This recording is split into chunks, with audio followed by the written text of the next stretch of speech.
It took me a long time to come to the realization that it wasn't me.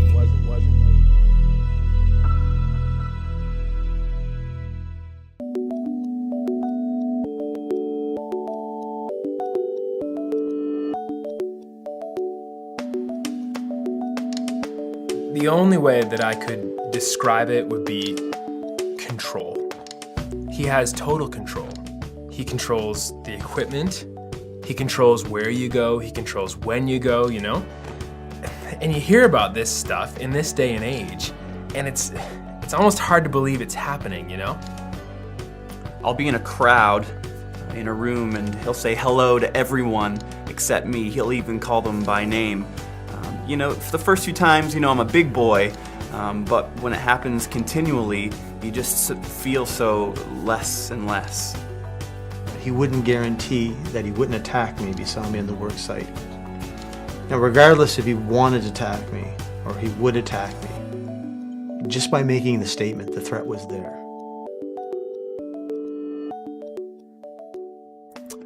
I confronted him about it, the bully, and he realized he was called out. He didn't say anything right then, but after that, it got worse. The demeaning and downright ignoring. My boss would call a staff meeting, but I wouldn't be invited. I was required to post my whereabouts whenever I left the office, while everybody else was free to come and go as they please. Now, the areas I had to go to day, they were his areas. Now, I avoided these areas as much as possible, but I couldn't do my job effectively. I was constantly looking over my shoulder. I started to take a break every morning and every afternoon for about 20 minutes just to get away from it. This is something really foreign to me.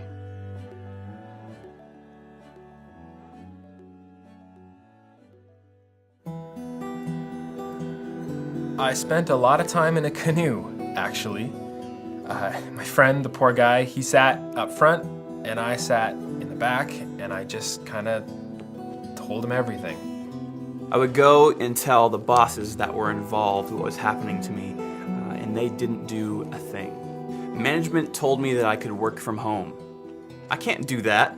I can't work from an office in the corner of my home. I oversee 14 people.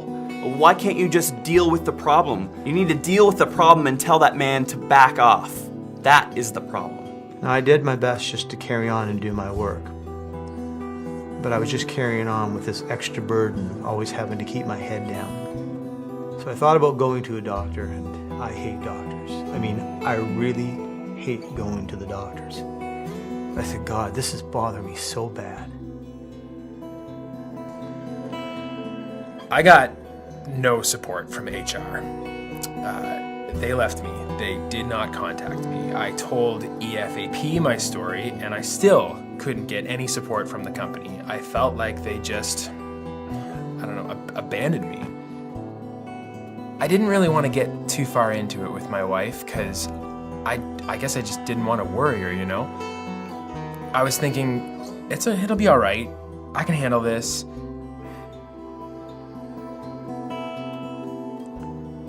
I started not being able to sleep, and my memory was becoming a problem. I started seeing a doctor, and he took me off of work. He said that I was suffering from depression, and he even referred me to a psychiatrist.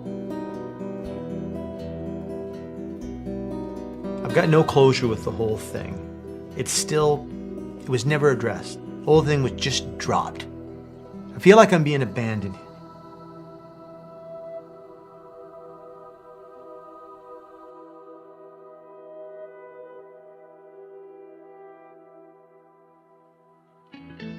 The depression, it kind of crept up on me, really. I didn't see it coming. It was like all of a sudden one day I was like, what the heck is going on?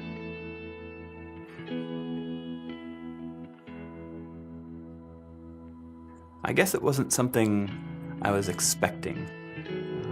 I guess I always considered myself strong.